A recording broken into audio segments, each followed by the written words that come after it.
ኣብ ሓደ ከተማ ሓደስቲ መርዑት ሰብ ሓዳሮም ፈልዮም ገዛ ይቕይሩልኩም ጽባሕቲ ዝቕየሩሉ መዓልቲ ኮፍ ኢሎም ቁርስ እንዳቆረሱ ከለዉ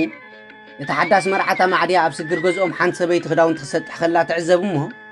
ንሰብኣያ ድማ ከምዚ በለቶ እዛ ሰበይቲ እዚ ክዳውንቲ ጽቡቕ ጌራ የጽረየቶን ወይ ጽቡቕ ዝኾነ መሕፀቢ ሳሙና ክትጥቀም ኣለዋ በለት ሰብኣያ ከዓ ተዓዚቡ ጥራይ መልሲ ከይሃበትን በለ እታ ጎረቤት ሰበይቲ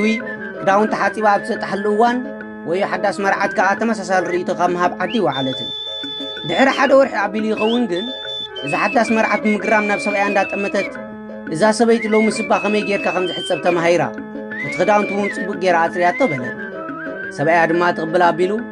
ሎሚ አንጊሄ ተንስየ እዚ ቤትሮ ናይ መሳኹት ገዛና ኣጽርየ ኢሉ መለሰላ እቲ ጸገም